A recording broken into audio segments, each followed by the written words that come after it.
آپ سورہ بقرہ پڑھیں گے تو ھدی للمتقین الذین یؤمنون بالغیب ویقیمون الصلاۃ ومما رزقناہم ینفقون، یہ علامات صاحب ایمان کی بیان کی۔ سورہ مومنون کے آغاز میں اللہ تعالیٰ نے صاحب ایمان لوگوں کی علامات کو بیان کیا، مختلف جگہوں پر مختلف انداز میں۔ قرآن حکیم کے اندر صاحب ایمان لوگوں کے تذکروں کو اللہ کریم نے بیان فرمایا۔ میں نے سورہ انفال کا ایک مقام آپ کے سامنے تلاوت کیا ہے۔ ان آیات کے اندر اتر کر ان کی گہرائی میں غور کر کے اور ان آیات کے اندر اللہ تبارک و تعالیٰ نے جو انداز کریمانہ اپنے کلام میں اختیار فرمایا ہے، اور جس خوبصورت پیرائے میں اور جس خوبصورت ترتیب میں اور جس حسن معنوی کے ساتھ قرآن مجید نے بندہ مومن کی شانوں کو بیان فرمایا ہے، اس پہ ذرا اتر کر دیکھیں، اس کا ذرا کیف لے کر دیکھیں۔ فرمایا انما المؤمنون الذین اذا ذکر اللہ وجلت قلوبہم، فرمایا بے شک ایمان والے تو وہ لوگ ہیں جب اللہ کا ذکر کیا جاتا ہے تو ان کے دل ڈر جاتے ہیں۔ وجلت قلوبہم، اللہ تعالیٰ کے جلال کے ساتھ ان کے دل ڈرتے ہیں، ہیبت زدہ ہو جاتے صرف اللہ کا ذکر کر دینے سے ہی۔ اور قرآن مجید کا حسن دیکھیں، یہ نہیں فرمایا بندے ڈر جاتے ہیں، وجلت قلوبہم، ان کے دل ڈر جاتے ہیں، ان کے دلوں پر ہیبت طاری ہو جاتی، ڈر جاتے ہیں۔ وَإِذَا تُلِيَتْ عَلَيْهِمْ آيَاتُهُ زَادَتْهُمْ ایمانا، اور فرمایا جب اللہ کی آیتیں ان پر تلاوت کی جاتی ہیں تو ان کا ایمان ترقی پا جاتا ہے۔ اللہ کا ذکر ہو تو دل ڈر جاتے ہیں، قرآن مجید پڑھا جائے تو ایمان ترقی پذیر ہو جاتا ہے، مضبوط ہو جاتا ہے، اس کے اندر اللہ تبارک و تعالیٰ کیف میں اضافہ کر دیتا ہے۔ یہ صاحب ایمان آدمی کی شان ہے۔ اور فرمایا یہ لوگ کون ہیں؟ وَعَلَىٰ رَبِّهِمْ يَتَوَكَّلُونَ، یہ وہ لوگ ہیں جو بھروسہ اپنے رب پر کرتے ہیں، ساری امیدیں ساری آرزویں اپنے مالک سے وابستہ کرتے ہیں، ان کا سارے کا سارا اعتماد اپنے مالک کریم پر ہوتا ہے۔ یہ مومنوں کی شان ہے۔ اور پھر ارشاد فرمائے الذین یقیمون الصلاۃ ومما رزقناہم ینفقون، یہ وہ لوگ ہیں جو نماز قائم کرتے ہیں اور جو کچھ ہم نے انہیں دیا ہے اس میں سے اللہ کی راہ میں خرچ کرتے ہیں۔ ایک تو ان کے دل ڈر جاتے ہیں اللہ کے ذکر سے، دوسرا یہ کہ جب قرآن مجید کی آیات تلاوت کی جاتی ہیں تو ایمان ترقی پاتا ہے، تیسرا یہ کہ یہ لوگ اپنے رب پر بھروسہ کرتے ہیں، چوتھا یہ کہ نماز کو قائم کرتے ہیں۔ الذین یقیمون الصلاۃ، نماز قائم کرتے ہیں، اپنے ظاہری اور باطنی تمام آداب کے ساتھ نماز پابندی سے ادا کرتے ہیں۔ مما رزقناہم ینفقون، اور جو ہم نے ان کو دیا ہے اس میں سے خرچ کرتے ہیں ہماری راہ میں۔ اللہ کریم نے فرمایا یہ جو 5 علامتیں ہیں، 5، اللہ تعالیٰ کا ذکر ہو تو دل ڈر جائے، وَإِذَا تُلِيَتْ عَلَيْهِمْ آيَاتُهُ زَادَتْهُمْ ایمانا، قرآن پڑھا جائے تو ان کا ایمان ترقی پا جائے، وَعَلَىٰ رَبِّهِمْ يَتَوَكَّلُونَ، اپنے رب پر بھروسہ کریں۔ الَّذِينَ يُقِيمُونَ الصَّلَاةَ، وہ لوگ جو نماز قائم کرنے والے ہوں، وَمِمَّا رَزَقْنَاهُمْ يُنْفِقُونَ، اور جو ہم نے انہیں دیا ہے اس میں سے ہماری راہ میں خرچ کرنے والے ہوں۔ فرمایا جن لوگوں کے اندر یہ 5 علامتیں پائی جائیں گی، اولئک ھم المؤمنون حقا، فرمایا یہ سچے مومن ہیں۔ کرتے پھریں اپنے حساب سے لوگ تشریح نکالتے پھریں کہ میرے سے اچھا مسلمان کون ہوگا، لیکن رب کا قرآن کہتا ہے اپنا محاسبہ کر کے دیکھ لو، اس کا ذکر ہو تو دل ڈرتا ہے۔ اپنا محاسبہ کر کے دیکھ لو، قرآن کی آیتیں پڑھی جائیں تو ایمان میں ترقی ہوتی ہے۔ اپنے آپ سے پوچھ لو رب پر بھروسہ کتنا ہے، اپنے آپ سے سوال کرو نماز قائم کرنے میں تمہارا معیار کیا ہے، یہ دیکھو کہ تم اللہ کے راہ میں خرچ کرنے کے معاملے میں کتنے سخی واقع ہوئے ہو۔ اگر یہ 5 باتیں پائی جاتی ہیں تو اولئک ھم المؤمنون حقا، میرا رب فرماتا ہے یہ وہ سچے مومن ہیں جنہیں رب سچا مومن فرماتا ہے۔ یہ اللہ کا فیصلہ ہے کہ اولئک ھم المؤمنون حقا، یہ سچے مومن ہیں، یہ سچے مومن ہیں، یہ سچے مومن ہیں۔ اللہ کہتا ہے یہ ہیں جو میں تمہیں بتا رہا ہوں، یہ ہیں میرے بندے، یہ سچے مومن. یا اللہ تو انہیں کیا دے گا، کیا عطا کرے گا جب تو کہہ رہا ہے کہ اولئک ھم المؤمنون حقا. یہ سچے، یہ قرآن مجید کا مزہ تو لو یار کتنا زیادہ ہے. یہ سچے مومن ہیں. یا اللہ تو کیا دے گا انہیں؟ فرمایا لہم درجات عند ربہم، ان کے درجے ان کے رب کے پاس ہیں. اس کا ایک معنی مفسرین نے یہ کیا ہے، یہ جو کہا نا لہم درجات عند ربہم، ان کے درجے ان کے رب کے پاس ہیں. مالک فرماتا ہے اس کا ایک معنی مفسرین نے یہ کیا، یہ تو تمہیں قیامت میں پتا چلے گا کہ رب انہیں کیا کیا عطا فرمایا. لہم درجات عند ربہم، تمہیں کیا بتائیں اللہ انہیں کیا دے گا، ان کے درجے ان کے رب کے پاس ہیں. اس نے لکھ دیا، ان کا اجر طے کر دیا، ان کا انعام. ان کے لیے مالک کریم نے اپنی رحمت سے فیصلے کر دیے کرم والے. ہاں تم اگر دنیاوی طور پر دیکھنا چاہو، تم اگر سمجھنا چاہو تو فرمایا وَمَغْفِرَةٌ وَرِزْقٌ کریم، ان کے درجے ہیں ان کے رب کے پاس، اور ان کے لیے بخشش ہے. جو خطائیں ہو گئیں بھول کے وہ اللہ معاف کر دے گا، ان کے لیے بخشش ہے. اور یہ مت سمجھنا کہ صرف آخرت میں ہی نتیجہ ملے گا، یہ مت سمجھنا صرف بخشش ہی ملے گی، یہ مت سمجھنا کہ صرف اخروی زندگی ہی بہتر ہوگی. وَرِزْقٌ کریم، فرمایا ان کے لیے عزت والی روزی ہے. اوئے ہوئے ہوئے، اللہ کرے آپ سمجھیں قرآن مجید کا مزہ. وَرِزْقٌ کریم، انہیں میں باعزت رزق عطا کروں گا. روزی بھی ملے گی پر کہیں رسوا نہیں ہونا پڑے گا، روزی ملے گی پر ذلت والی نہیں. وَرِزْقٌ کریم، کبھی پلٹ کے دیکھو نا رب کے بندوں کی شان. اللہ انہیں رزق عطا فرماتا ہے تو عزت والا عطا فرماتا ہے. وقار والی روزی میں دوں گا، وقار والی. بس تم 5 چیزیں پیدا کرو اپنے اندر. ایک تو یہ دیکھو جب رب کی یاد ہوتی ہے تو دل ڈرتا ہے کہ نہیں، قرآن پڑھا جاتا ہے تو ایمان مضبوط ہوتا ہے کہ نہیں، تمہارا رب پر بھروسہ کتنا ہے، اعتماد خالق کتنا ہے، یہ اپنے اندر پیدا کرو. اور فرمایا نماز قائم کرو، اللہ کے راستے میں خرچ کرو. تم یہ 5 چیزیں پیدا کرو، رب کہتا ہے مومن بھی تم پکے ہو، درجے بھی بڑے دوں گا، جو خطائیں غلطی سے ہو گئیں وہ معاف بھی کر دوں گا. وَرِزْقٌ کریم، روزی ملے گی عزت والی. یہ کامل مومن کی نشانیاں قرآن مجید سورہ انفال میں بیان. ہم نا بعض ایسی چیزوں کا آہستہ آہستہ شکار ہوتے جا رہے ہیں جن میں ہمیں انتہائی زیادہ سمجھداری کی ضرورت ہے، معاملہ فہمی کی ضرورت. بندہ مومن کیا ہوتا ہے، اس کی علامتیں ہوتی ہیں، اس کی شانیں ہوتی ہیں. مومن کا ایک اپنا وقار ہوتا ہے، اس کی اپنی ایک الگ وزاداری ہوتی ہے، اس کا ایک اپنا اللہ تبارک و تعالیٰ نے سٹیٹس بنایا ہوتا ہے. ہمیں اپنا معیار قائم کرنا چاہیے، اور معیار وہ قلب سے قائم ہوگا، وہ روح سے قائم ہوگا، وہ باطن سے قائم ہوگا. بندہ مومن کا مقام سب سے پہلے اسے خود پتہ ہونا چاہیے کہ میرا توکل کتنا مضبوط ہے.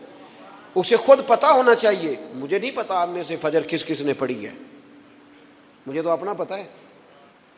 یہ ہمیں خود پتہ ہونا چاہیے کہ ہمارا معیار کیا ہے نماز کے معاملے. میں نہیں جانتا آپ کی جیبوں میں کتنا ہے اور آپ کتنا اللہ کی راہ میں خرچ کرتے ہیں. یہ بندے کا رب سے رشتہ ہے، یہ آپ جانے، آپ کا خدا جانے، میں جانوں، میرا رب جانے. اللہ کی ذات پر بھروسہ کتنا ہے، یہ لوگوں سے نہ پوچھتے پھریں، لوگوں کو نہ بتاتے پھریں. یہ تو دل کا معاملہ، اپنے آپ سے پوچھیں، اپنے آپ کو خود اپنے سامنے کھڑا کریں، اپنا حساب خود کریں، اپنے سے کبھی کبھی سوال و جواب کریں، اپنے سے گفتگو کریں. پر کیا کریں، ہم ساری زندگی اپنا دنیاوی معیار ہی ٹھیک کرتے رہے، اپنے پیسوں کا حساب ہی لگاتے رہے، گھر مکان گاڑی سٹیٹس آنا جانا سلام دعا کتنی ہے. یہ ساری چیزیں جن لوگوں کی مضبوط ہیں نیند ان کی کچی ہے. دنیاوی سٹیٹس جتنا لوگوں کا مضبوط ہے سوچیں ان کی ٹوٹی ہوئی ہیں، نظریات بکھرے ہوئے ہیں، لفظوں اور جملوں میں کمزوری ہے، باتیں جو ہیں وہ محسوس ہوتا ہے کہ ابھی تک یہ بندہ اطمینان ہی نہیں حاصل کر سکا زندگی میں. ابھی تک کوئی گفتگو پکی نہیں، کسی بات میں وزن نہیں، کسی جگہ ٹھہراؤ نہیں، کب ہوگا؟ رب کہتا ہے پہلے اپنے دل سے پوچھ، یہ ادھر ادھر کی باتوں سے تو ڈرتا ہے، یہ رب سے کتنا ڈرتا ہے؟ پتہ ہے نبی پاک علیہ السلام کے صحابہ کا سٹیٹس کیا تھا، معیار کیا تھا رب سے ڈرنے کا؟ دو چیزیں ایمان کو مضبوط کرتی ہیں، ایک رب سے ڈرنا، ایک اس کی رحمت کی امید رکھنا۔ اللہ تعالیٰ کی رحمت کی امید بھی رج کے رکھنی ہے، اور اس سے ڈرنا ہے تو پھر بھی ذرا صحیح کر کے ڈرنا ہے، کچا پکا نہیں ڈرنا۔ ڈرنے کی کہانی نہیں بنانی کہ ہو جی اللہ سے ڈر لگتا ہے، وہ ڈرنا ہے۔ اس ڈرنے سے مطلب ہو کہ اعمال سنورے، اخلاق کردار کے معاملے میں انسان مضبوط ہو جائے، دیانتدار ہو جائے، سچائی والا ہو جائے، صبر و تحمل والا ہو جائے۔ امید بھی رج کے رکھنی ہے، ڈرنا بھی رج کے ہے۔ ایک بات ہے سیدنا عمر کی، شیر کی باتیں شیروں جیسی۔ حضرت فاروق اعظم کی ایک بات اس مضمون پر بڑی طاقتور ہے۔ حضرت عمر فرمایا کرتے تھے مجھے اپنے رب کی رحمت سے امید اتنی ہے کہ نبیوں رسولوں پیغمبروں کے بعد اگر یہ اعلان ہوا نا کہ ساری دنیا کے لیے فیصلہ اور ہے، ایک بندہ صرف جنت میں جائے گا، تو حضرت عمر کہتے ہیں مجھے پکا یقین ہے رب بڑا مہربان ہے، عمر کو جنت دے گا۔ یہ میری امید ہے اپنے مالک سے، وہ بڑا کریم ہے، مجھے پتہ ہے میرے اوپر بڑی رحمت کرتا ہے، مجھ سے میرا مالک بڑا پیار کرتا ہے۔ اس نے کہنا چل تو کمزور ہے سب سے، تو جنت میں جانا۔ فرمایا جو بغیر حساب کے کہ جنت میں جائے گا، لگتا ہے میرے اوپر کرم کرے گا میں جاؤں گا، لیکن حضرت عمر کہتے ہیں مجھے ڈر اتنا لگتا ہے، اس لیے کہ جتنا کریم ہے نا اتنا بے نیاز بھی ہے، تے بے پرواہ نال یاری لا کے پیندے نے دکھ سہنے۔ کہتے ہیں اس کی بے پرواہی سے اتنا ڈرتا ہوں کہ اگر قیامت میں اعلان ہوا نا سب جنت میں چلے گئے، ایک رکے، اس کا حساب سخت ہے، اس سے باز پرس کرنی ہے، استفسار کرنا ہے، ایک رکے۔ حضرت عمر کہتے ہیں مجھے ڈر لگتا ہے کہ وہ بندہ میں ہی ہوں گا جسے روک لیا جائے گا، کہ تو ٹھہر پہلے تیرا حساب لمبا ہے۔ امید بھی رج کے اور خوف بھی رج کے۔ کچھ لوگ صرف خوف کا شکار ہیں، وہ بھی ٹھیک نہیں۔ کچھ نری امید ہی امید کی بات کرتے ہیں، ڈرتے نہیں۔ الایمان بین الخوف والرجاء، ایمان خوف اور امید کی درمیانی کیفیت کا نام۔ اپنے آپ کو دیکھیں، اپنے اوپر غور کریں، اپنے دل کا معیار چیک کریں۔ بندہ مومن کی کچھ علامتیں ہوتی ہیں، اس کی کچھ شانیں ہوتی ہیں، ان شانوں پر غور کریں۔ ہم نا جب تک اپنے باطن کو مضبوط نہیں کر لیتے، جب تک ہم روحانیت کی مضبوطی اپنے اندر پیدا نہیں کر لیتے، اور جب تک ہم روحانی طور پر طاقتور نہیں ہو جاتے، آپ لاکھوں روپے کا جوڑا پہن لیں اور آپ کا قد بڑا اونچا ہو اور آپ کا چہرہ بڑا روشن ہو، لیکن اندر اگر نور نہیں ہے نا میرے دوست، تو لوگ تو ہو سکتا ہے آپ کی فوٹو بڑے شوق سے کھینچیں کہ بڑا قد کاٹ ہے، لیکن آپ بے قرار ہیں۔ آپ کو پتہ ہے کہ اس مہنگے لباس کے اندر میرا دم گھٹ رہا ہے، آپ کو محسوس ہوتا ہے کہ اس کشادہ مکان کے اندر بھی مجھے بے قراری محسوس ہوتی، آپ اپنے اندر ایک عجیب سی تکلیف محسوس کرتے ہیں۔ لیکن اگر آپ کا باطن مضبوط ہو جائے، اللہ پہ بھروسہ ہو جائے، زندگی اس کی بارگاہ میں جھکنے والی ہو جائے، رسول پاک کے دروازے کی گدا بن کے بندہ جینا شروع کر دے، آپ یقین کریں سادے کپڑوں کے اندر بھی کئی دفعہ بندہ محسوس کرتا ہے یار میرا لباس تھوڑا سا سستا ہے، پر اللہ تعالیٰ نے جو مجھے ایمان عطا کیا ہے وہ سب سے زیادہ مہنگی چیز ہے، وہ سب سے زیادہ طاقتور چیز ہے۔ اپنے باطن میں خاص خصوصیات پیدا کریں، اپنے آپ کو ٹائم دیں، اپنی قلبی کیفیات پر زیادہ توجہ کریں۔ زیادہ مجھے فوٹو شوٹو کھینچنے کا زیادہ تجربہ نہیں ہے، مصروفیات زیادہ رہیں تو میں اس طرف نہیں آ سکا۔ تو ایک بچے نے مجھے، ایک دوست نے ایک دن بتایا کہ وہ تصویر کھینچنے کے بعد پھر اس پر کچھ کام ہوتا ہے تو فوٹو اور زیادہ سونی لگنے لگ جاتی۔ اس نے بات کر دی، میں نے سن لی، وہ بات کر کے گزر گیا۔ تھوڑی دیر کے بعد مجھے کہنے لگا پریشانی ہے؟ میں نے کہا نہیں۔ کہنے لگا میں نے ایک سادی سی بات کی تھی، پتہ نہیں کوئی آپ تو کہیں کھو گئے، اس کے بعد میں نے دو چار باتیں کی ہیں پر آپ نے ہاں نہ ہی نہیں کی، توجہ نہیں کی۔ میں نے اسے کہا، میں نے کہا پتر تو آکھیا ہے ਫੋਟੋ ਤੇ ਥੋੜੀ ਮਿਹਨਤ ਹੋ ਜੇ ਤੇ ਸੋਹਣੀ ਲੱਗਣ ਲੱਗ ਜਾਂਦੀ। ਤੇ ਮੈਂ ਸੋਚਣ ਲੱਗ ਪਿਆ ਜੇ ਬੰਦਾ ਥੋੜੀ ਜੀ ਮਿਹਨਤ ਦਿਲ ਤੇ ਵੀ ਕਰ ਲੇ, ਥੋੜੀ ਜੀ ਮਿਹਨਤ ਨਾ ਦਿਲ ਤੇ ਕਰੀਏ ਤੇ ਜੇ ਕਦੇ ਉਹ ਸੋਹਣਾ ਹੋ ਜਾਏ ਨਾ, ਪਾਕ ਹੋਵੇ ਤੇ ਪਾਕ ਹੀ ਮਿਲਦਾ ਹੀ, ਤੇ ਬਿਨਾ ਪਾਕੋਂ ਪਾਕ ਨਹੀਂ ਮਿਲਦਾ। ਸਾਰੇ ਜਿਸਮ ਦੇ ਧੋਣ ਦੇ ਨਾਲੋਂ ਇੱਕੋ ਧੋਲਾ ਟੁਕੜਾ ਦਿਲ ਦਾ।